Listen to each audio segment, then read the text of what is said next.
Actually, we have one more adjective that we should put in your notes, and it is the word the. Some authorities don't want to call that an adjective. They want to call it a determiner or a noun marker. I'm going to treat it as an adjective. Well, there's 4 ways to say the. Sorry about that. You'll have to get used to it. You've seen it as la conversación, and you've seen it as el día, and el señor, and la señorita. Well, it could be los or it could be las as well. That's by something called agreement, which I think I'll come back to that at a moment. Let's look at pronunciation now. Spanish sounds more like it looks than English or French.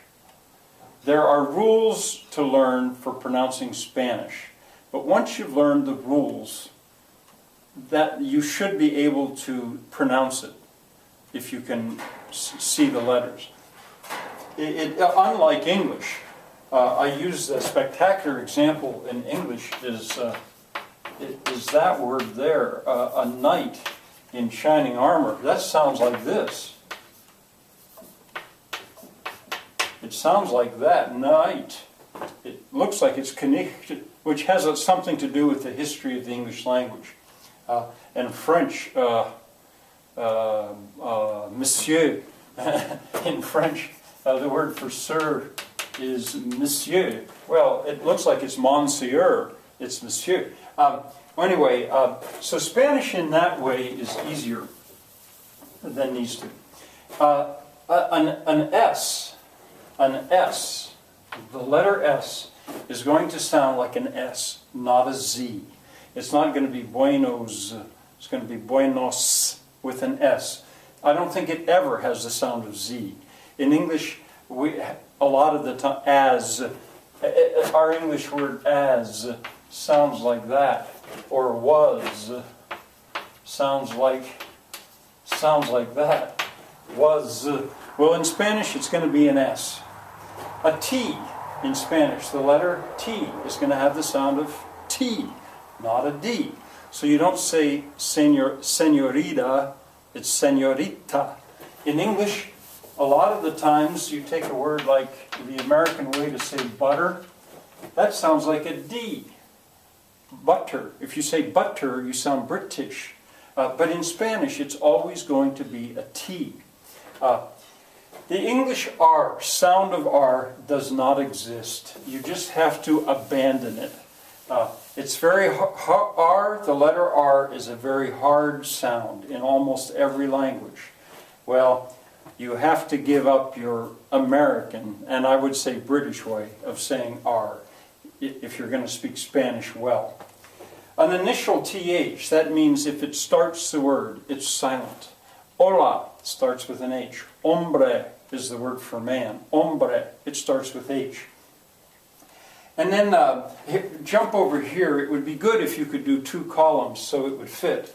The letter E is going to have the sound of se, señori, señor. Not E, as in only. Not the sound of E, as in senior. That's English. Se, it's going to be And then finally, vowels are not diphthongs in Spanish. A vowel is a vowel. It's not a diphthong. Well, great. If you don't know what a diphthong is, that doesn't help. Well, I'll deal with that, and I'll deal with diminutives here still in this video. But we're going to go off to linguistics. Let me deal with diphthongs first. Maybe I'll save diminutives for tomorrow. Diphthongs, these things equal, this is in linguistics, they equal vowels that run together.